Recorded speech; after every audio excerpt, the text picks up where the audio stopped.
트럼프 대통령이 현재 휴전이 생명 연장 장치에 의존하고 있는 상태라고 주장했습니다. 그러니까 휴전이 위태롭다는 뜻입니다. 또 해방 프로젝트 재개를 검토하고 있다면서 공격 재개 가능성을 시사했는데요. 워싱턴 연결해 보겠습니다. 홍상희 특파원, 이란 종전안에 실망한 트럼프 대통령이 다시 이란 압박에 나선 모습인데 군사 공격 가능성을 또 시사했네요. 네, 이곳 시간으로 오늘 백악관에서 이란과의 휴전이 당분간 유지되느냐는 기자의 질문이 있었습니다. 트럼프 대통령은 휴전이 믿기 힘들 정도로 취약하다면서 생명 연장 장치에 의존하고 있는 수준이라고 말했습니다. 트럼프 대통령의 말을 먼저 들어보시죠. I would say it's one of the weakest right now. I would say the ceasefire is on massive life support, where the doctor walks in and says, Sir, your loved one has approximately a 1% chance of living. 이란이 제시한 종전안에 대한 원색적인 비난도 이어갔습니다. 트럼프 대통령은 이란의 종전안이 쓰레기 같은 문서라며 이 바보 같은 제안이었고 자신은 끝까지 읽지도 않았다고 말했습니다. 이란 측이 고농축 우라늄을 모두 가져가야 할 거라고 앞서 말했지만 파키스탄에 전달한 종전안에는 그 내용을 넣지 않았다면서 이란이 입장을 바꿨다고 비난했습니다. 앞서 트럼프 대통령은 이란의 종전안을 수용할 수 없다고 밝혔죠. 오늘 이란과의 휴전이 생명 연장 장치에 의존하고 있다고 말한 건 이 휴전을 종료하고 다시 이란을 공격할 수 있다는 경고로 보입니다. 군사적인 행동도 언급을 했는데요. 그러니까 호르무즈 해협에서 상선을 빼내는 이른바 해방 프로젝트, 이거 재개도 검토하고 있다고 밝혔죠. 네, 트럼프 대통령은 지난주에도 이란이 종전안을 내놓지 않으면 이 해방 프로젝트를 재개하겠다고 경고했죠. 오늘 폭스뉴스와의 인터뷰에서도 이 해방 프로젝트의 확대 재개를 검토하고 있다고 말했습니다. 이 해방 프로젝트는 미군을 동원해 호르무즈 해협에서 상선 탈출을 돕는 작전으로 지난 4일에 개시했다가 이란과의 협상이 진전되고 있다면서 하루 만에 중단했는데요. 트럼프 대통령은 이번에는 해방 프로젝트가 이전보다 더 큰 규모가 될 거고 큰 군사작전의 일부분이 될 거라고 말했습니다. 이란이 종전안에 핵 프로그램 포기나 고농축 우라늄 방출 등 미국의 요구를 포함하지 않자 군사작전 재개 카드로 압박에 나선 건데요. 트럼프 대통령은 이란 측이 완전히 초토화됐다고 말했고 미국은 트럼프 1기 당시 재건한 세계 최고의 군대를 가지고 있다고 강조하기도 했습니다. 그러면서 이란은 핵무기를 가질 수 없다며 자신에게는 계획이 있다고 말했는데요. 이 발언도 들어보시겠습니다. I have a plan. The plan is very simple. You know, in war you have to change, you have to be flexible. But the plan is they cannot have a nuclear weapon. And they didn't say that in their letter. 네, 14일 베이징 미중 정상회담에서 이란 전쟁도 주요 의제로 다뤄질 걸로 보이는데 트럼프 대통령이 관련해서 어떤 발언을 했습니까?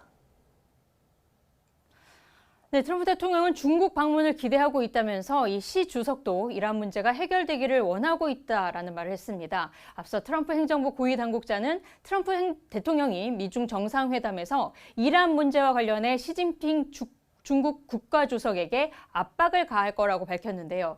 앞서 시진핑 주석과의 전화통화에서도 이 중국의 이란 원유 구매와 무기 수출 가능성에 대해 여러 차례 지적했다는 건데 트럼프 대통령은 시 주석의 협조를 기대하고 있는 모습입니다. 들어보시겠습니다. I think you can see that with the fact that in Hormuz, they get a big percentage, 40% of their oil from Hormuz. There's been no ships coming in, no nasty ships coming in that we end up in skirmishes with. He'd like to see it get done.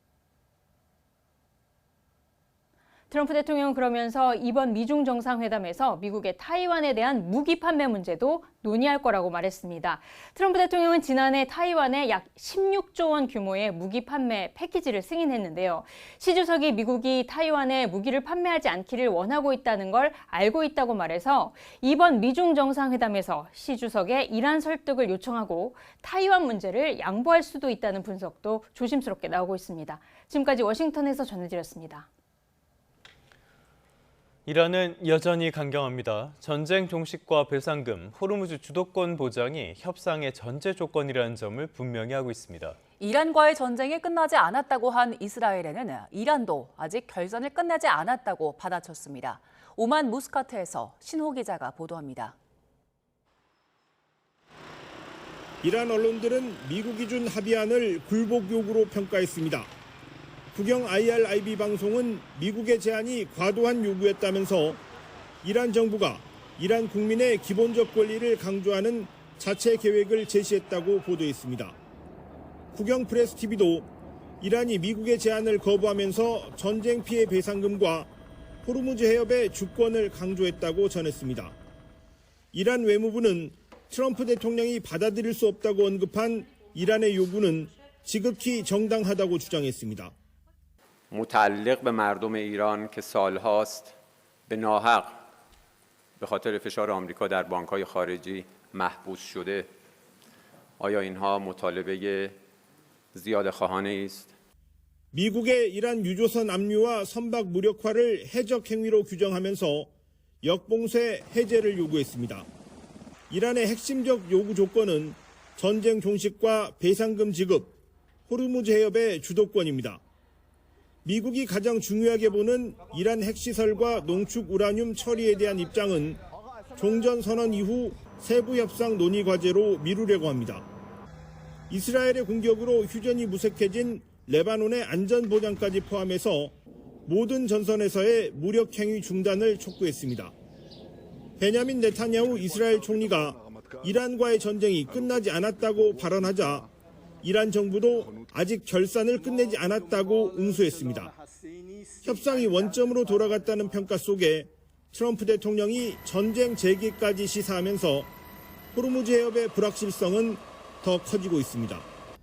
오만 무스카츠에서 YTN 신호입니다.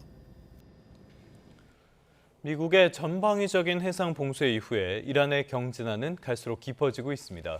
하지만 이란 경제가 트럼프의 호언 장담처럼 단기간에 무너지지 않을 거란 전망이 우세합니다. 고한석 기자의 보도입니다. 이란의 아마존이라고 불리는 전자상거래 기업 디지칼라입니다. 전쟁 발발 이후 이란 정부가 인터넷 차단 조치를 강화하자 거래 자체가 불가능해졌습니다. 경영난이 심각해지면서 최근 직원 200명을 해고했습니다. 이란 경제는 전쟁 전에도 국제사회의 제재 속에 화폐 가치가 폭락하면서 이미 심각한 상황이었습니다. قبل آتش‌بس هم که اقتصاد خاصی نداشتیم. الان هم که آتش‌بس شده وضعیتمون بدتر شده. ما چیزی خوب نشده. یه جورایی هم اصلا دوست داریم این جنگ سریع تموم شه. اصلا چون نفعی نداشته واسه مردم واقعیت. 미국과 이스라엘이 원자재 생산 시설 등 핵심 경제 인프라를 집중 공격하면서 경제난은 더 악화했습니다. 미국의 호르무즈 해협 봉쇄로 원유 수출은 차단됐고 물품 수입도 어렵습니다. 뉴욕타임즈에 따르면 전쟁으로 인해 이란 내 일자리가 100만 개 이상 사라졌습니다. 특히 인터넷 차단으로 IT 분야에서 전문 인력 수천 명이 실직 상태에 놓인 것으로 보고되고 있습니다. بنابراین ما گریز و گزیری جز مقاومت چون نداریم هم این فشارها رو باید تحمل کنیم و هم این که 하지만 단기간에 이란 경제가 붕괴하지 않을 거라는 전망이 우세합니다. 석유 산업의 경우 수출길이 막히면 원유 저장 탱크가 넘쳐 못 버틸 거라는 미국의 계산과는 달리 이란은 점진적인 감산으로 대응하고 있습니다. 워싱턴 포스트는 이 같은 내용의 CIA 분석을 인용해 이란이 미국의 해상 봉쇄를 최소 서너 달 버틸 수 있다고 보도했습니다. YTN 고한석입니다. 한미 국방장관이 미국에서 만나 전시작전권 전환 그리고 호르무즈 해협 통행 재개 문제를 논의했습니다. 핵 추진 잠수함과 관련한 민감한 현안도 논의했을 걸로 보이는데요. 뉴욕 연결해서 자세한 소식 알아봅니다. 이승윤 특파원, 한미 국방장관 회담에선 어떤 이야기가 나왔습니까? 네, 안규백 장관은 헤그세스 장관과 만나 힘을 통한 평화라는 기체 아래 미군의 전사 정신을 회복해 세계 최강인 미국을 더욱 강력한 군대로 발전시킨 걸 높이 평가했습니다. 특히 이에 발맞춰 국방비 증액을 통해 핵심 국가 국방 역량을 확보해 한국 주도의 한반도 방위를 실현할 수 있도록 최선의 노력을 다하고 있다고 설명했습니다. 헤그세스 장관은 동맹을 현대화하는 가운데 위험을 억제하고 한미연합 방위태세를 강화하기 위해 현실적이고 실용적인 접근을 채택하는 것이 중요하다고 화답했습니다. 이어 한국의 국방비 증액 약속과 한반도 방어에 대한 주도적 역할은 매우 중요하다며 모든 파트너들이 진정한 분담을 실천함으로써 탄력 있는 동맹의 기반을 다지는 것이라고 밝혔습니다. 헤그세스 장관은 또 한미 국방장관은 이 전작권 전환, 동맹 현대화 등 주요 동맹 현안에 대해 논의하고 향후 협력 방안을 강화해 가기로 했습니다. 다만 제이비어 브런슨 주한미군 사령관이 미국 의회 청문회에서 전작권 전환 목표 시점을 오는 2029년 1분기로 언급해 임기 내인 2028년을 검토 중인 이재명 정부와는 인식차가 존재하는 상황입니다. 안규백 국방장관의 발언을 직접 들어보시죠. 우리도 이 발맞춰 국방비 증액 등 통해서 핵심 국가 국방 역량을 확보하여 우리 주도의 한반도 방위를 실현할 수 있도록 최선의 노력을 다하고 있습니다. 네, 이번엔 미국 측에서 나온 이야기도 살펴보죠. 어떤 이야기들이 있었습니까? 헤그세스 장관은 우리 동맹의 강인함은 중요하며 파트너들이 우리와 어깨를 나란히 하길 기대한다면서 이란 전쟁과 관련해 미국에 협력할 것을 당부했습니다. 직접 들어보시죠. The strength of our alliance is critical, and we look to our partners to stand shoulder to shoulder with us. 이에 안규백 장관은 한미동맹은 어려운 시기에도 변함없이 신뢰할 수 있는 바탕으로 함께 해온 만큼 앞으로도 한 목소리로 긴밀히 협력해 나갈 것이라고 화답했습니다. 그동안 트럼프 대통령은 호르무즈 해협 통항 재개에 한국을 비롯한 각국의 기여를 거듭 촉구해왔습니다. 이에 따라 호르무즈 해협에서 발생한 HMM 나무호 화재가 미상의 비상체에 의한 외부 공격 탓으로 확인된 상황인 만큼 이와 관련한 논의도 이루어진 것으로 보입니다. 청와대는 나무호에 대한 공격을 강력히 규탄하면서 한국을 포함한 모든 선박의 안전 보장과 자유로운 통항을 위해 국제사회의 노력에 지속적으로 동참하겠다는 입장을 밝힌 상황입니다. 한미 국방장관 회담에서는 핵추진 잠수함 건조 협력 등 민감한 현안도 테이블에 오른 것으로 관측됩니다. 한미 정상이 지난해 합의했던 핵추진 잠수함 건조 협력 등 안보 현안도 쿠팡을 둘러싼 갈등 속에 후속 협의에 그동안 속도가 나지 않은 상태였습니다. 이 밖에 미국의 대북 정보 공유 제한 등도 논의 대상이 된 것으로 보입니다. 국방부 관계자는 안 장관의 방미에 대해 한미 정상회담, 한미 안보협의회, SCM 협의사항 후속 조치 관련 이행 점검차 고위급이 직접 소통하려는 것이라고 설명했습니다. 이번 주에 미국 워싱턴 DC에서는 한미 국방 당국 차관보급 회의체인 통합국방협의체 키드 회의도 열립니다. 이런 상황에서 안규백 장관이 별도로 미국을 방문한 걸 두고 고위급 협의를 통한 한미 간의 이견 조율 필요성을 반영한 것 아니냐는 관측이 제기되고 있습니다. 안규백 장관이 지난해 7월 취임한 이후 미국을 찾은 건 이번이 처음인데요. 미 해군 장관 대행, 미 상원 군사위원장과도 잇따라 만날 예정입니다. 지금까지 뉴욕에서 YTN 이승윤입니다. 호르무즈 해협에서 피격된 HMM의 화물선 나무호가 1차 현장 조사를 마치고 수리 절차에 들어갑니다. 선체가 예상보다 크게 파손돼 수리에는 상당한 시간이 걸릴 거란 전망이 나옵니다. 두바이에서 조수연 특파원이 보도합니다. 나무호 갑판 위에서 작업자 약 20명이 활동하고 있습니다. 정확한 목적은 확인되지 않았지만 크레인을 이용해 자재들을 옮기는 모습입니다. 나무호가 정박해 있는 이곳 두바이항 조선소에서 수리 절차가 이루어질 것으로 예상됩니다. 다만 HMM은 일단 여기서 부품 조달이 가능한지부터 파악 중이고 수리조선소 측과도 협의하고 있습니다. 올해 초 항해를 처음 시작한 나무호는 이번 공격으로 크게 파손돼 수리에 적지 않은 시간과 비용이 들 것이라는 전망이 나옵니다. 정체를 알 수 없는 비행체 2기의 공격을 받으면서 좌측 선미 외판에는 큰 파공이 발생했고 선체 내부 프레임도 휘어졌습니다. 선체 안 프레임은 내부 방향으로 굴곡되었고 선체 외판은 외부 방향으로 돌출 및 굴곡되었습니다. HMM 관계자는 현재로는 1, 2개월 안에 수리하기는 어려울 것 같다고 말했습니다. 이번 중동전쟁 발발 후 호르무즈 해협에 고립된 한국 선사들은 하루 5억 원에 가까운 손실을 보고 있고 운항 차질에 따른 기회비용도 상당할 것으로 추정됩니다. 이런 가운데 피격 전후 과정에서 남우호 선원 1명이 목에 가벼운 상처를 입은 사실도 확인됐습니다. 남우호가 보험금을 받더라도 장기간의 고립과 운항 차질에 따른 손실을 모두 충당하기에는 역부족이라는 관측이 나옵니다. 두바이에서 YTN 조수연입니다. 네, 다음 소식 계속해서 6.3 지방선거 소식 살펴보겠습니다. 더불어민주당이 본격 선거 체제에 들어간 뒤 첫 방문지로 강원도를 택했습니다. 우상호 강원지사 후보를 지원 사격하며 강원도에 눈이 번쩍 뜨일 만한 발전을 약속했습니다. 홍민기 기자입니다. 공식 선거대책위원회 출범 다음 날 민주당 지도부는 강원도에서 첫 중앙선대위 회의를 열었습니다.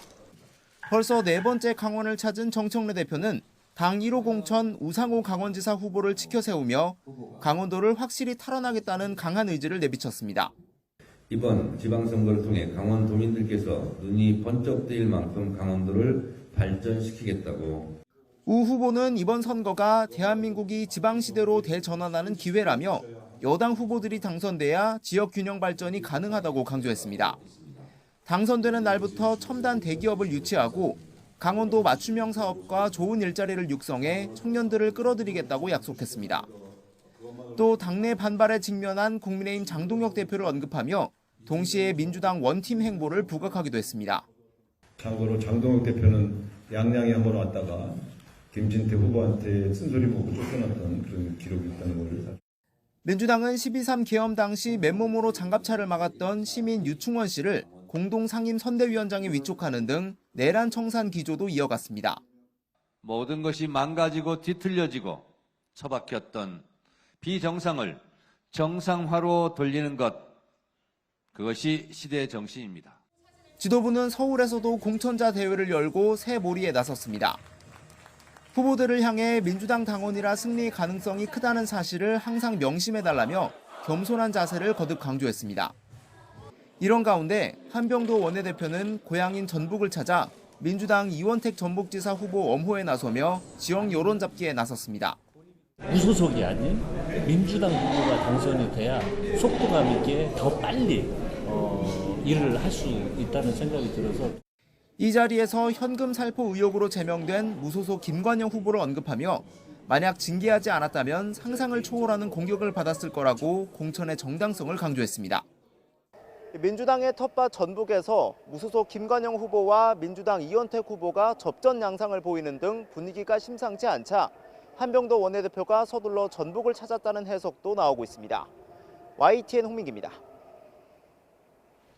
국민의힘은 영남권 표심 다지기에 주력했습니다. 선대위 구성도 임박했는데 잠잠한 듯했던 장동혁 대표 이선 후퇴 요구가 또 나오면서 살얼음판 분위기입니다. 박희재 기자의 보도입니다. 지난 일요일 부산과 대구를 찾았던 국민의힘 장동혁 대표. 이번에는 이른바 동남풍이 분다는 울산에 떴습니다. 대여투쟁의 최대 화두, 공소 취소 특검법을 또 꺼내 보수 결집을 독려했습니다. 헌법을 짓밟는 세력, 지방선거에서 반드시 심판에. 울산시장 연임에 도전하는 김두겸 후보 상대가 민주당으로 건너간 김상욱 후보인 만큼 당 투톱은 배신자라며 열을 올렸습니다. 시민들을 배신한 대가가 어떤 것인지. 정당에 그냥 침만 뱉은 것이 아니라 고춧가루 확 뿌리고 가는 그런 배신주의 행태. 선거가 다가올수록 단일 대우가 돋보이지만 수도권에선 장동혁 이선 후퇴론이 또 나왔습니다. 남양주시장 재선에 도전하는 주광덕 후보가 중도 확장성 인물로 선대위를 꾸려달라며 공천장까지 내려놓겠다 배수진을 친 겁니다. 대표님, 이선 후퇴해 주십시오. 정치적 생명을 걸고 말씀드립니다. 다만 당 지도부는 장 대표를 뺄 생각은 없습니다. 대신 공소 취소 대응에 방점을 찍은 사법 전문가를 영입해 중도층을 겨냥한 선대위를 꾸리겠다는 입장입니다. 당대표의 역할은 빠질 수 없다고 생각합니다. 확장성을 가진 인물을 모시기 위해 노력하고 있다는 점을. 국민의힘 지도부는 오늘 중원 충남과 보스턴밭 경북을 찾습니다. 장동혁 대표의 과감한 현장 행보와 맞물려 잡음 없는 선대위 구성을 위해 당내 저울질이 이어질 거라는 관측입니다. YTN 박희재입니다.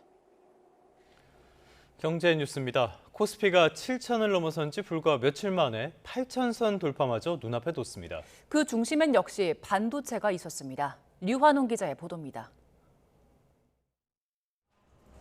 코스피가 4.3% 오른 7,822로 마감해 5일 연속 종가 기준 최고치 행진을 이어갔습니다.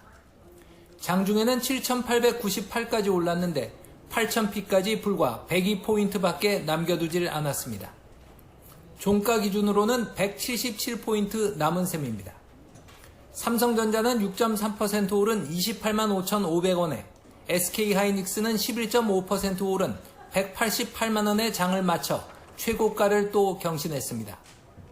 인텔이 애플의 차세대 기기용 반도체 생산 계약을 따냈다는 보도에 인텔 주가가 14%나 급등하는 등 미국 반도체주가 일제히 상승한 영향이 컸습니다. 개인과 기관이 3거래일 연속 동반순 매수를 하면서 지수를 끌어올렸습니다. AI 데이터 센터 투자 확대가 GPU 시장을 뛰어넘어서 CPU로 확산되고 있기 때문에 메모리 반도체의 공급 부족 현상이 장기간 지속이 될 것이다 라는 전망이 우세해지고 있고, 이 부분이 국내 메모리 반도체 업체에 대한 개인 투자자들의 관심을 끌어모았던 것으로 볼 수 있을 것 같습니다. 코스피 질주로 국내 증시의 전체 시가총액은 지난달 27일 사상 처음 6천조 원을 넘은 지 8거래일 만에 7천조 원도 넘어섰습니다. 지수 급등으로 프로그램 매수를 일시 정지하는 매수 사이드카도 올해 들어 8번째 발동됐습니다. 지난 6일 코스피 6천 돌파대 이후 3거래일 만에 매수 사이드카가 또 발동됐는데 그만큼 지수가 단기간에 급등했다는 사실을 잘 보여주고 있습니다. 코스피는 5거래일 연속 상승했지만 코스닥은 0.03% 내리며 1거래일 만에 하락세로 돌아섰습니다. 개인과 외국인이 동반 순매수를 했지만 기관의 순매도 폭이 더 컸습니다. 코스피 시장에서 3거래일 연속 외국인 순매도가 이어지면서 원달러 환율은 소폭 상승했습니다. 서울 외환 시장에서 원달러 환율은 1,466원으로 출발해 1,472원으로 주간 거래를 마쳤습니다. YTN 유환홍입니다. 네, 이런 호황의 중심에 있는 회사죠. 삼성전자. 이 노조의 총파업 일자가 점점 다가오고 있습니다. 정부 중재로 성사된 사후 조정 첫날, 노사는 성과급 제도 개편을 두고 팽팽하게 맞섰는데요. 오늘 중앙노동위원회가 제시할 조정안을 노사가 수용할지 주목됩니다. 박기원 기자의 보도입니다. 고용노동부의 중재로 성사된 삼성전자 노사의 사후 조정 첫날. 최대 30조 원의 손실이 예상되는 총파업을 열흘 앞두고 노사가 다시 같은 테이블에 앉았습니다.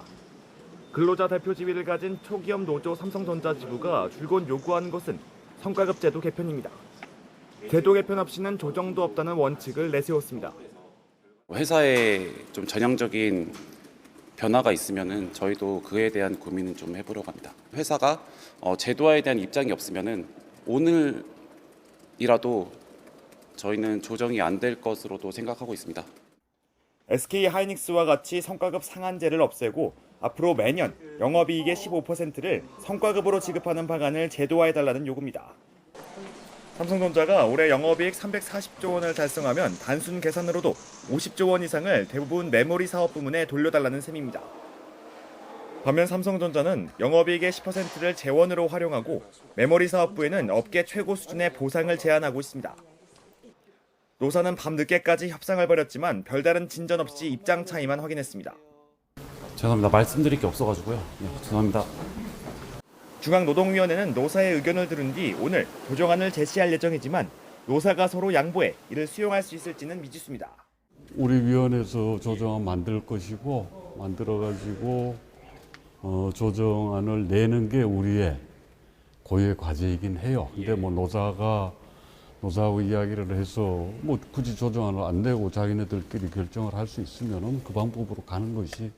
삼성전자 노조는 일단 요구가 수용되지 않으면 반도체 사업 부문에서만 80%가 넘는 노조 가입률을 동력으로 오는 21일 총파업을 강행한다는 계획입니다. YTN 박견입니다. 사건 사고 소식입니다. 필리핀 마약왕 박광렬에게 마약을 공급한 혐의를 받는 이른바 청담 최모 씨의 신상 정보가 오늘 오전에 공개됩니다. 경찰 수사 결과 최 씨는 국내에 380억 원에 달하는 마약을 유통하고 박광렬과도 직접 거래한 걸로 조사됐습니다. 최승은 기자의 보도입니다. 흰색 티셔츠를 입은 남성이 포승줄에 묶인 채 호송차에서 내립니다. 필리핀 마약 총책 박광렬 윗선으로 불리는 일명 청담 사장 최모 씨입니다. 최 씨는 지난 2019년 9월부터 2년 동안 텔레그램을 통해 마약류 119kg을 유통한 혐의로 구속돼 검찰에 넘겨졌습니다. 시가 380억 원, 210만 명이 동시 투약할 수 있는 양입니다. 최 씨는 그동안 박광렬과의 거래를 부인했지만 경찰은 휴대전화 13대 포렌식과 마약 공급책 사라긴, 바티칸 킹덤 등의 진술을 통해 두 사람의 연결고리를 확인했습니다. 경찰은 최 씨가 박광렬에게 케타민 2kg과 엑스터시 3,000정을 공급했다고 판단했습니다. 최 씨는 그러나 혐의를 일부 시인하면서도 박광렬을 대면한 적은 없다고 진술했습니다. 국제 우편을 통해 마약류를 국내로 반입한 뒤 주로 지하철 물품 보관함을 이용한 이른바 던지기 방식으로 유통하고 공범들과의 거래 대금은 비트코인 등 가상자산으로 정산하며 위조 여권으로 출국한 최 씨는 태국에서 호화 생활을 했던 것으로 파악됐습니다.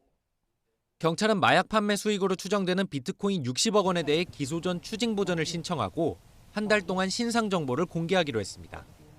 최 씨와 함께 마약을 유통하거나 판매한 공범들의 신원을 확인한 경찰은 상선에 대한 수사도 추가로 이어나갈 방침입니다. YTN 최승훈입니다. 약물 소주로 남편을 살해하려고 한 혐의를 받는 40대 여성과 공범인 20대 태권도 관장의 대화 내용을 YTN이 입수했습니다. 관장이 술을 안 흔들면 걸리겠다고 하자 직원인 여성이 오늘 가서 흔들겠다고 하는 등 범행을 사전에 모의한 정황이 포착됐습니다. 정영수 기자의 단독 보도입니다. 남편을 살해하려 한 혐의를 받는 40대 여성과 공범인 태권도장 관장 20대 여성이 지난 5일 주고받은 SNS 대화 내용입니다. 관장이 집에 타놓은 술을 한 번씩 안 흔들면 걸리겠다고 하자 40대 여성은 오늘 가서 흔들겠다며 내일 저녁에 관장이 주셨다고 하고 먹이겠다고 답합니다. 1시간쯤 뒤에는 관장이 우편함에 술을 넣어뒀다며 사진을 보내기도 합니다. 약물을 탄 술을 최소 2병 이상 준비했을 가능성이 의심되는 정황입니다. 같은 날 오전 관장은 피해자에게 직접 술자리까지 제안한 것으로 파악됐습니다. 술 사들고 화해 차원에서 합시다. 술 사가지고 온다는 건 난 거부했는데 저희 와이프 카톡으로 우편함에 술 넣어놓을 테니 가져가라고 카톡 왔더라고요. 경찰은 앞서 피해자의 냉장고에서 지난달 말부터 보관된 것으로 보이는 1.8리터 소주병을 확보해 성분 분석을 의뢰한 상태입니다. 경찰 조사에서 두 사람은 각각 우울증, 공황장애 관련 약을 처방받아 범행에 사용했다고 진술했습니다. 경찰은 조만간 압수수색을 통해 구체적인 범행 동기를 규명한다는 방침입니다. YTN 정영수입니다. 5월 12일 화요일 오늘의 주요 일정 살펴봅니다. 정치 브로커 명태균 씨로부터 무상으로 여론조사를 제공받은 혐의로 기소된 윤석열 전 대통령에 대해 특검의 구형이 내려집니다. 특검은 윤 전 대통령 부부가 2억 7천만 원 상당의 여론조사를 무상으로 제공받은 대가로 김영선 전 국민의힘 의원이 공천을 받도록 영향력을 행사했다고 보고했습니다. 허위 보도로 윤석열 전 대통령의 명예를 훼손한 혐의를 받는 화천대유 대주주 김만배 씨 사건의 재판부가 윤 전 대통령을 다시 증인으로 소환합니다. 재판부는 피해자인 윤 전 대통령 입장을 확인하기 위해 여러 차례 증인으로 소환했지만 윤 전 대통령은 모두 응하지 않은 상황입니다. 언론사 단전 단수를 지시하는 등 내란에 가담한 혐의를 받는 이상민 전 행정안전부 장관이 오늘 2심 선고를 받습니다. 이 전 장관은 비상계엄 선포 당시 윤석열 전 대통령으로부터 국회 등 주요 기관 공세와 언론사 단전 단수 지시를 받고 당시 소방청장에게 협조를 지시한 혐의를 받습니다. 비상계엄 당시 부정선거 의혹을 수사할 제2수사단을 만들기 위해 군사 정보를 넘겨받은 혐의로 기소된 노상원 전 정보사령관에 대해 오늘 대법원 판결이 나옵니다.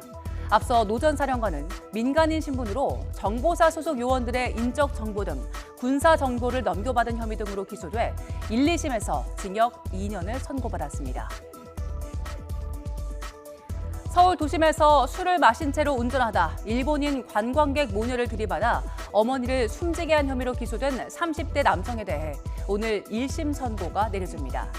앞서 검찰은 유족이 입은 피해는 어떠한 금전적 보상으로도 회복될 수 없고 한국의 낮은 형량을 우려하는 일본 언론의 기사도 잇따랐다며 징역 7년을 구형했습니다.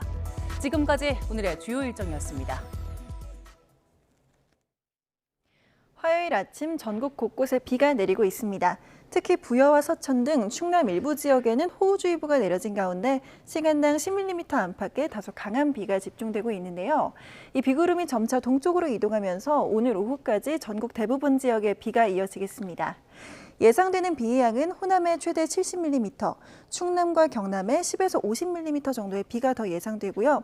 그 밖의 지역은 5에서 30 정도가 더 내리겠습니다. 특히 오늘 충청과 호남 또 영남 서부를 중심으로는 돌풍과 벼락이 동반될 수 있어서 더욱 안전사고에 주의하셔야겠습니다. 지역별 현재 기온도 살펴보겠습니다. 이 시각 서울의 기온이 15.4도, 포항 19도, 울산은 14.7도 보이고 있고요. 한낮 기온은 서울이 23도, 대구 24도, 울산 23도로 비교적 선선한 날씨가 이어지겠습니다. 내일부터는 대체로 맑은 하늘이 드러나며 기온이 점점 오르겠고 주 후반에는 30도 안팎의 여름 더위가 찾아오겠습니다. 날씨였습니다.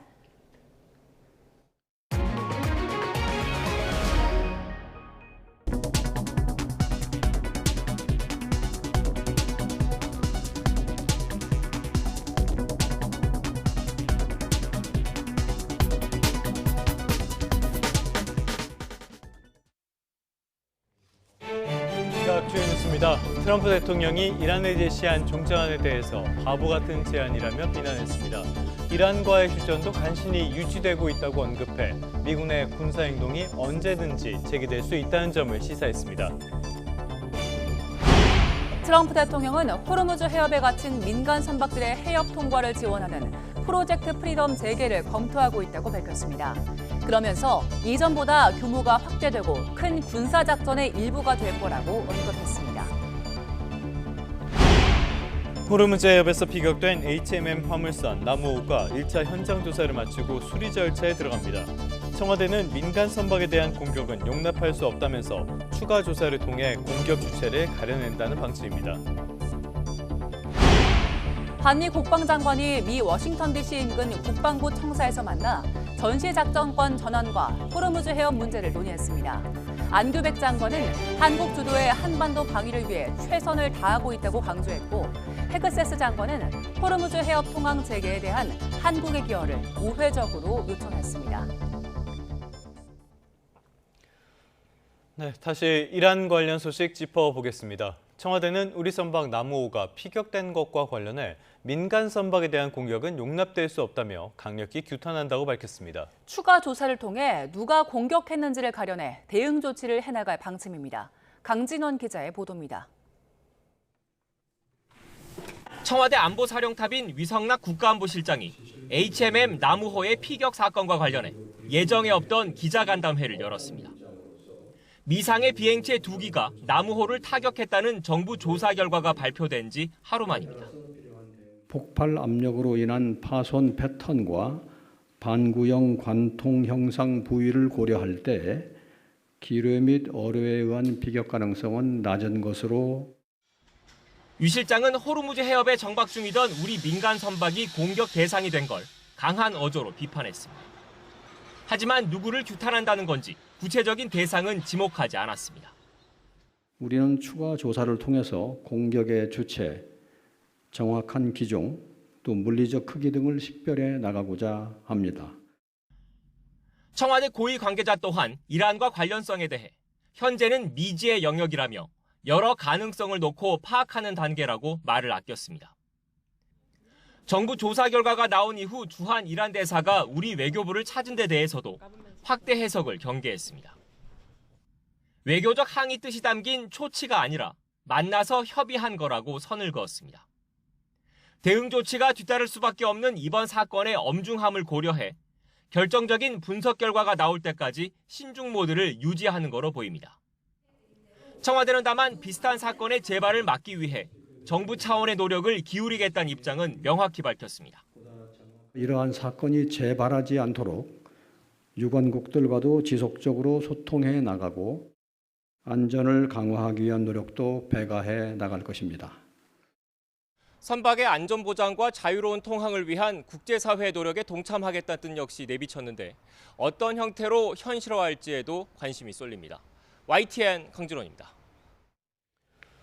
나무호가 피격당한 모습을 보면 지난 3월 태국의 벌크선의 피격 양상과 비슷하다는 분석이 나옵니다. 드론보다는 미사일 가능성의 무게가 실리는데요. 선체 내에서 발견된 무기의 잔해가 공격 수단과 주체를 결정짓는 스모킹건이 될지 주목됩니다.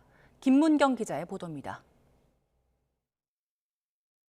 정부가 공개한 나무호 피격 사진을 보면 선체는 바깥쪽으로 뜯겨 있고 안쪽 프레임은 큰 충격으로 밀렸습니다. 육안으로도 외부 공격을 확인할 수 있는데 파손 부위는 해수면보다 1에서 1.5m 높았습니다. 이렇게 낮은 자세를 유지하며 선체를 뚫고 공격할 수 있는 무기 체계로 우선 자폭형 드론이 거론되기도 합니다. 무게 50kg 안팎의 고폭탄을 장착할 경우 강한 폭발력을 지닐 수 있지만 하늘을 날던 드론이 해수면에 바짝 붙어 공격하기는 쉽지 않다는 게 전문가들의 의견입니다. 이 때문에 지상에서 발사되는 대한미사일의 폭약을 줄여 공격했을 가능성에 무게가 실립니다. 지난 2022년 이란의 대표 드론인 샤헤드 136에 피격당한 유조선은 나무호와 달리 상층부에만 구멍이 뚫렸습니다.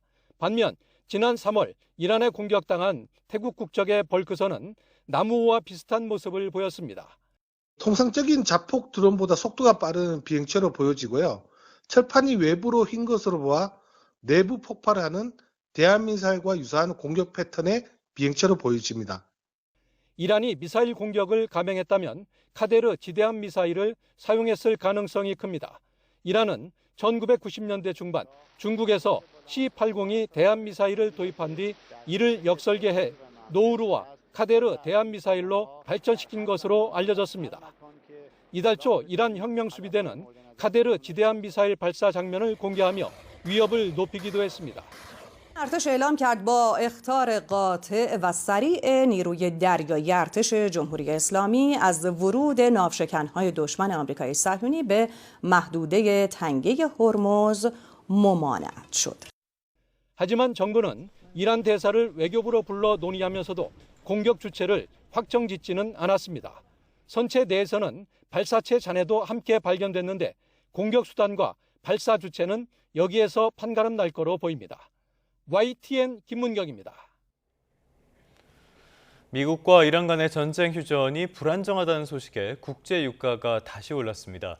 런던 ICE 선물 거래소에서 국제 유가의 기준인 7월 인도분 브렌트유 선물 종가는 배럴당 104.21달러로 전거래일보다 2.9% 올랐습니다.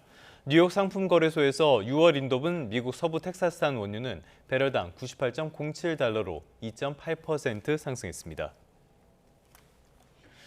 호르무즈 해협 긴장이 이어지는 가운데 나프타 6만 톤을 실은 대형 선박이 국내에 들어왔습니다. 당장 국내 나프타 수급 불안 해소에는 도움이 될 걸로 보이지만 사태가 장기화할 경우에 대한 우려는 여전합니다. 오동건 기자입니다. 거대한 선박 한 척이 전남 여수 앞바다를 천천히 가릅니다. 싱가포르 국적의 화학제품 운반선 맥앨리스터호입니다. 맥앨리스터호는 최근 충남 서산 대산항에 도착한 오데사호보다 앞선 지난달 18일 재봉쇄 직전 호르무즈 해협을 빠져나왔습니다. 호르무즈 해협 라라크 섬 앞바다를 지나 오만만으로 탈출한 뒤 한국까지 긴 항해를 마무리했습니다. 선박에는 나프타 약 6만 톤이 실려있는 것으로 전해졌습니다. 비닐봉지 약 20억 장을 만들 수 있는 규모로 여수 지역 화학공장 두 곳에 각각 3만 5천 톤과 2만 5천 톤씩 공급됩니다. 나프타는 플라스틱 원료인 에틸렌 생산에 쓰이는 핵심 기초 원료로 호르무즈 해협 봉쇄 여파에 석유화학 업계는 비상이 걸린 상태였습니다.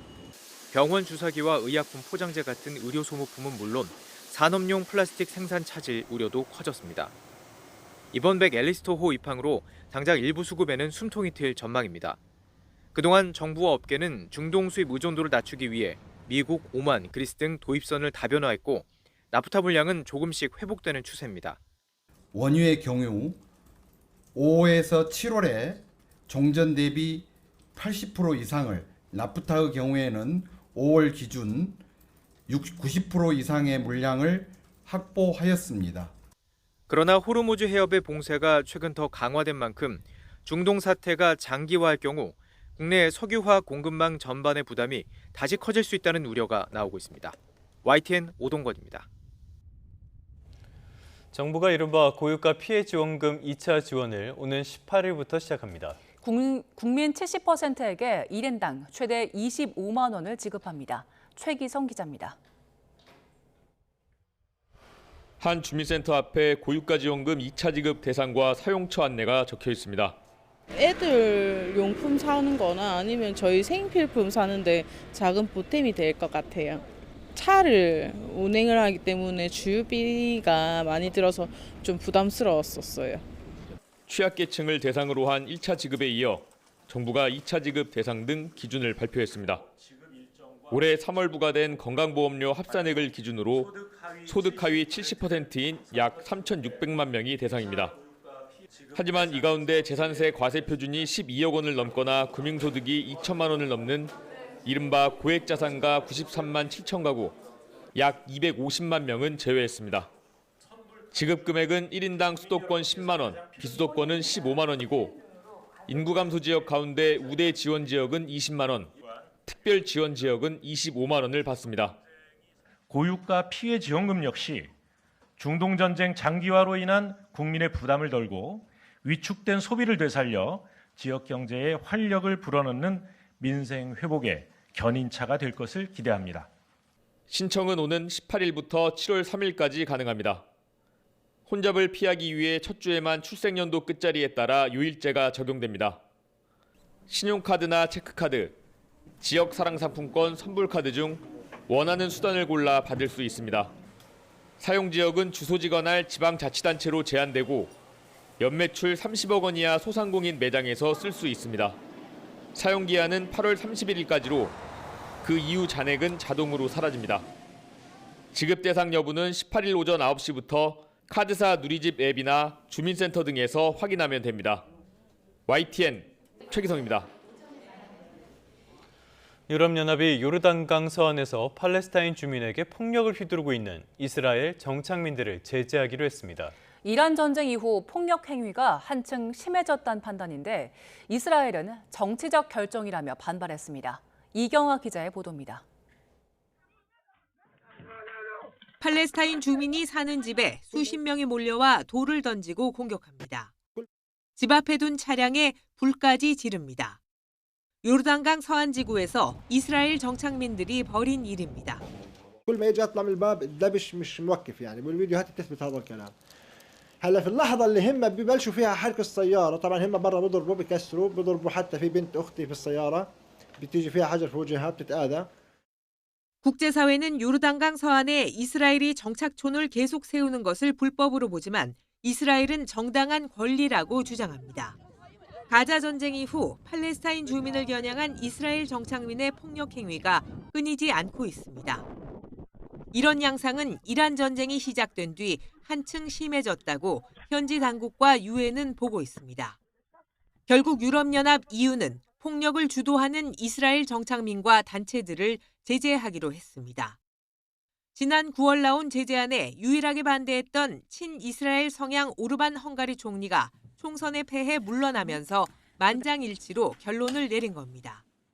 Today, we reached a political agreement to sanction Israeli extremist settlers and entities. This means that we move from the political deadlock that was there for a long time. Violence and extremism carry consequences. 이스라엘은 EU가 아무 근거도 없이 정치적 이유로 제재를 부과했다며 강하게 반발했습니다. 이번 제재를 이스라엘이 자국민에 대한 공격으로 규정하면서 앞으로 EU와의 외교 관계도 진통이 예상됩니다. 레바논과의 휴전이 무색하게 공세를 이어가는 이스라엘은 작전 중 성모상 모독 사진을 찍은 군인 2명을 교도소로 보냈습니다. 레바논 기독교도 마을에서 예수상을 부순 일로 지탄받은 데 이어 다시 종교 모독 논란을 부른 만큼 악화한 국제 여론을 의식한 것으로 보입니다. YTN 이경아입니다. 사건 사고 소식입니다. 그제 가족과 함께 청송 주황산 국립공원을 찾은 초등학생이 실종됐습니다. 경찰과 소방당국이 수색 작업을 벌이고 있는데 아직 성과가 없습니다. 허성준 기자입니다. 헬기가 낮게 날며 계곡 사이를 수색합니다. 열화상 드론이 탐방로를 훑고 수색견이 뒤따르며 놓친 곳은 없는지 살핍니다. 초등학교 6학년 11살 A군이 실종된 건 지난 10일 오후입니다. 가족과 함께 주황산 국립공원의 한 사찰을 찾았다가 어머니와 함께 산행에 나섰는데 혼자 주봉 쪽으로 올라갔다가 연락이 끊긴 겁니다. A군의 부모는 아들이 상당한 시간이 지나도 돌아오지 않자 오후 5시 50분쯤 소방당국에 신고했습니다. A군 가족은 A군이 조금만 올라갔다 오겠다고 말했고 휴대전화는 갖고 있지 않다고 전했습니다.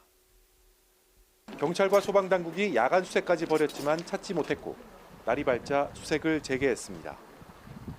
헬기와 드론 등 각종 장비와 인력 100명이 동원돼 주요 탐방로와 인근 계곡을 중심으로 A군의 행방을 찾고 있습니다.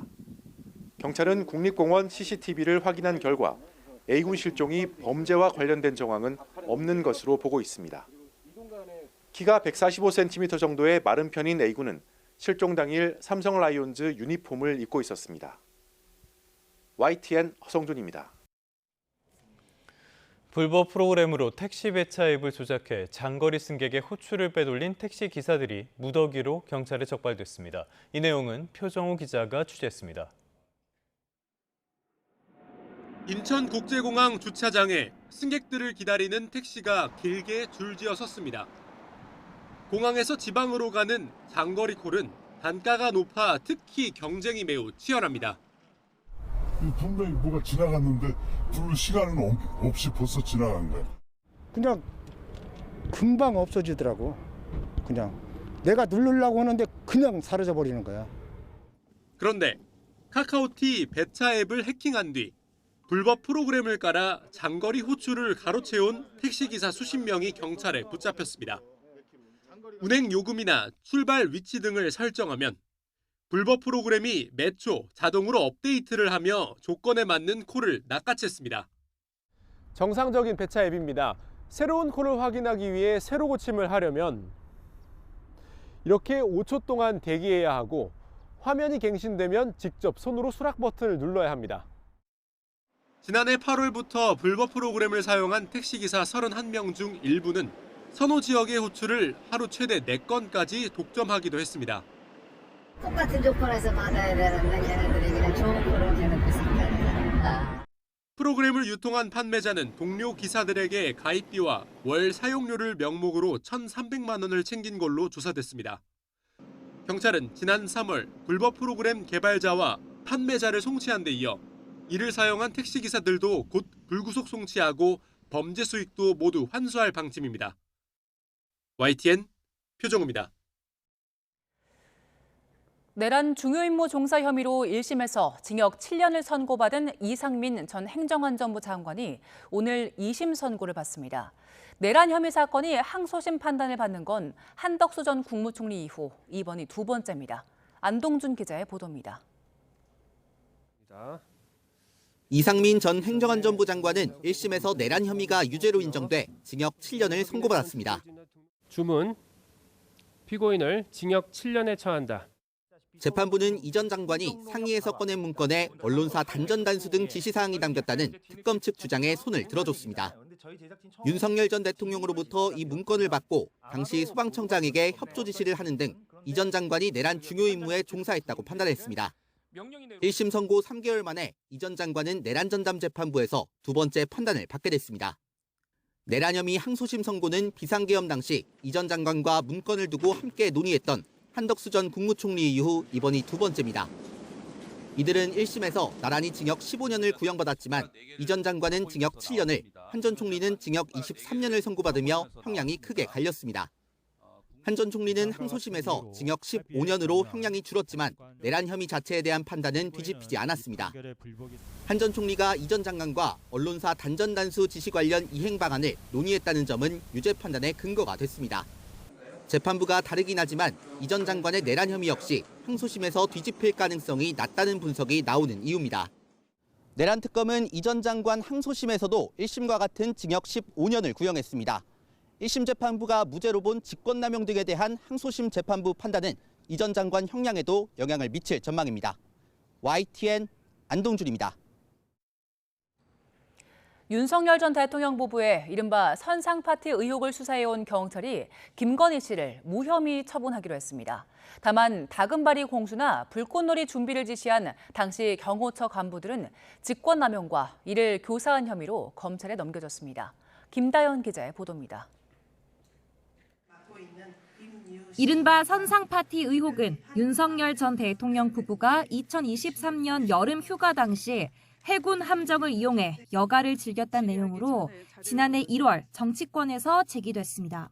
군의 안보 자산이 윤석열 부부의 유흥에 이용돼서 되겠습니까? 지난해 12월 김건희 특검으로부터 사건을 넘겨받은 경찰청 특별수사본부는 지난 2월 김성훈 당시 경호처 차장을 직접 불러 조사했습니다.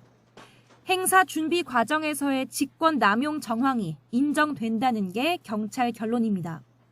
김 전 차장은 당시 경호처 직원들에게 다금바리 같은 고급 식자재 공수와 선상 노래방 기계 설치, 불꽃놀이 준비를 지시한 것으로 조사됐습니다.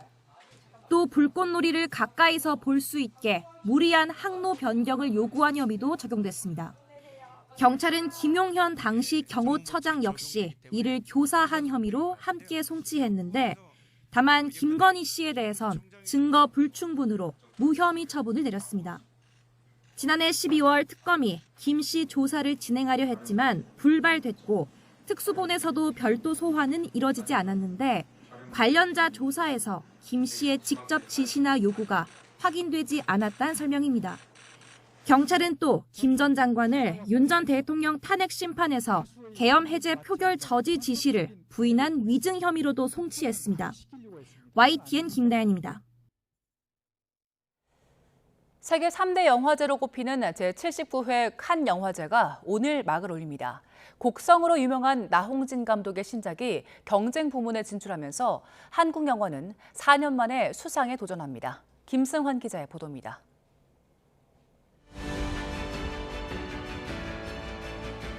올해 칸 영화제 공식 포스터가 영화제 건물 외벽을 채웁니다.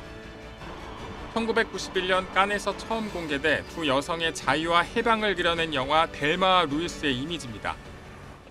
지난해 칸 영화제 공식 부문 초청이 전무했던 한국 영화는 올해 다시 존재감을 드러내고 있습니다. 나홍진 감독이 곡성 이후 10년 만에 내놓는 신작이 경쟁 부문에 이름을 올렸습니다. 한국 영화가 칸 경쟁 부문에 올라간 건 박찬욱 감독 헤어질 결심 이후 4년 만입니다. On a un président coréen, eh ben il aura jugé un film coréen, le film de Naonjin, qui arrive en compétition. 올해 심사위원장은 4년 전 헤어질 결심으로 감독상을 받은 깐느박 박찬욱 감독이 맡았습니다. 박찬욱 위원장은 극장에서 영화를 보고 심사위원들과 토론하기 위해 스스로를 가두는 자발적 고립을 큰 기대 속에 기다리고 있다고 소감을 밝혔습니다. 연상호 감독이 메가폰을 잡고 전지현, 구교환이 주연을 맡은 좀비 영화 군체도 깐에 갑니다. 오는 21일 개봉을 앞두고 비경쟁 부문에 초청돼 연상호 감독과 주연 배우들이 레드카펫을 밟습니다. 이제 왕사남이 굉장히 좋은 성적을 거둬줬고 거기에 부응할 수 있는 작품이라고 저는 생각합니다. 깐에서 대담하면서도 독창적인 시선으로 젊은 여성의 욕망과 혼란을 그려냈다는 평가를 받은 정주리 감독의 도라도 감독 주간에 초청됐습니다. 깐 영화제는 오는 23일까지 12일 동안 영화의 도시 깐을 뜨겁게 달굴 예정입니다. YTN 김승환입니다.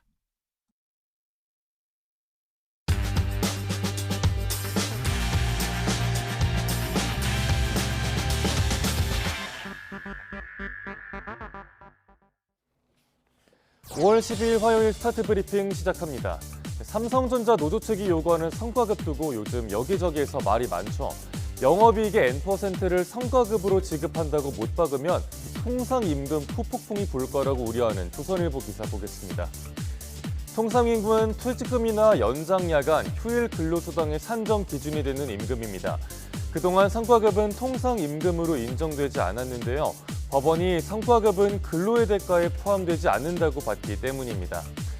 그런데 삼돈 노조 측은 단체 협약에 영업이익의 N%를 성과급으로 지급하자고 제도화하자는 입장입니다. 그러면 사측의 재량권이 대폭 줄게 되고요. 근로의 대가로서 임금의 성격이 커진다는 게 법률 전문가들의 진단입니다. 성과급이 통상임금으로 인정되면 퇴직금과 각종 수당도 오르고요. 그 결과 기업의 부담은 천문학적으로 늘게 될 거란 전망입니다. 신문은 노동계가 통상임금 인정을 위한 기획소송에 들어갈 가능성도 커질 거라고 분석했습니다. 다음 경향신문 기사는 지방생활물가가 자동차를 타고 과속 중이라는 내용입니다. 지방은 인프라가 흩어져 있어서 자가용 의존도가 높죠. 유류비가 오르면 물가 부담이 커지는 구조입니다. 지난달 전북과 경남, 경북 등의 소비자 물가 상승률은 3%대를 기록하면서 전국 평균인 2.6%를 웃돌았습니다. 생활과 더 밀접한 생활물가지수 상승세는 더 가팔랐습니다. 지난달 서울 생활물가지수 상승률은 전년 대비 2%에 그쳤는데요. 영남과 전북은 3%대 중후반대로 서울의 약 2배에 달했습니다. 기름값이 오르면서 자차 운영비가 높아진 영향이 큰 걸로 풀이됩니다. 비수도권의 고물가 우려가 현실로 굳어지는 중인데요. 지역 경기 둔화와 소비 위축 가능성에 대비할 필요가 있어 보입니다. 네, 끝으로 요즘 도는 소문 팩트체크한 중앙일보 기사 보겠습니다. 온라인에서 저녁에 세탁기 쓰면 전기료 폭탄 맞는다는 내용의 게시물이 번지고 있는데요. 집빨래라면 사실이 아닙니다. 49년 만에 전기요금이 개편되면서 다음 달부터는 계절과 시간대별 전기요금제가 적용됩니다. 다만 가정용 전기요금은 개편 대상이 아닌데요. 집에서 저녁에 마음 편하게 빨래 돌려도 괜찮다는 뜻입니다. 산업용과 일반용, 교육용 전기요금을 계절과 시간대별로 차등 적용하는 게 개편안의 핵심입니다. 낮 시간대 요금은 낮추고 저녁 시간대 요금은 높이는 방식인데요. 산업용 전력 수요를 분산시키려는 목적도 있습니다. 또 전기차 충전에도 이번 새 요금제가 적용됩니다. 문제는 최고 요금이 크게 오르는 저녁 시간대 영업하는 업종들입니다. 노래방과 헬스장, PC방 등이 대표적인데 업주들의 부담이 커질 걸로 보입니다. 5월 12일 아침 신문 살펴봤습니다. 지금까지 스타트 브리핑이었습니다.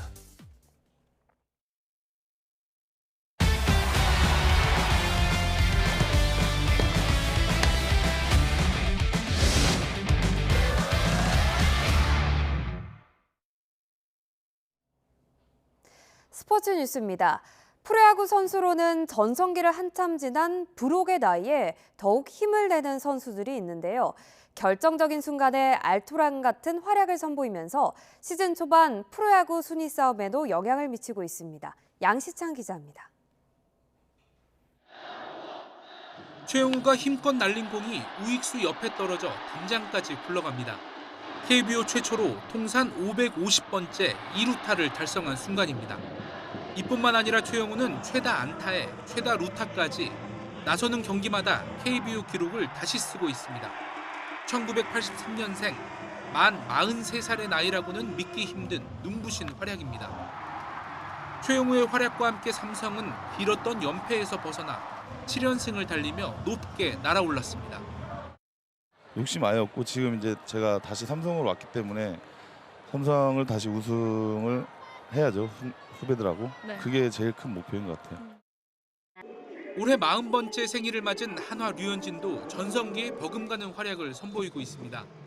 지난 6일 기아전에 선발 등판해 6이닝 1실점에 빼어난 투구로 KBO 통산 120승의 기념비를 세웠습니다. 매경기 6이닝 이상을 책임지면서 구멍 뚫린 선발 로테이션에 듬직한 버팀목이 되고 있는데 위기에 빠진 팀의 연패마저 멈춰 세우면서 존재 가치를 더했습니다. 불혹의 나이에도 신무기 스위퍼를 장착하며 발전을 멈추지 않고 있습니다. 제 개인 기록 뭐 이런 거 다 없이 정말 하나이글스가 우승을 제가 있을 때 하고 꼭 마무리하고 싶습니다. 37살 노장의 키움 안치홍도 끝내기 말루포 한 방으로 팀을 5연패 늪에서 구해냈습니다. 어떻게 분위기를 빨리 다시 새롭게 반전하느냐 그런 생각을 좀 많이 했었는데 그 계기가 오늘이었으면 좋겠습니다. 베테랑 선수들의 투혼이 결정적인 순간 빛을 발하면서 프로야구는 더욱 스릴 넘치는 순위 싸움을 이어가고 있습니다. YTN 양시창입니다. 오는 20일 아시아 축구연맹 챔피언스리그 출전을 위해서 우리나라를 찾는 북한 여자 축구팀 내고향 축구단의 방남 허가 신청서가 통일부에 제출됐습니다.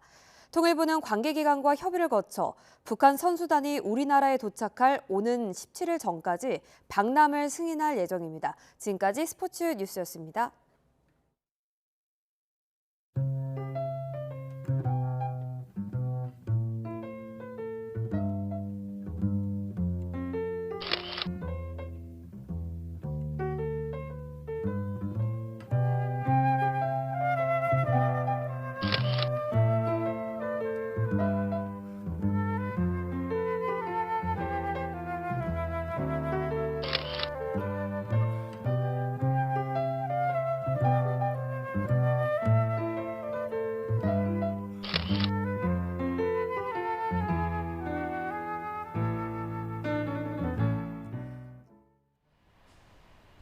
화요일 아침 출근길 전국 곳곳에 비가 내리고 있습니다.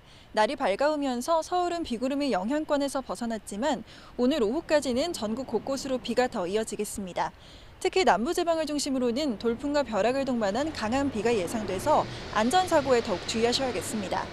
그럼 먼저 현재 비 상황부터 살펴보도록 하겠습니다.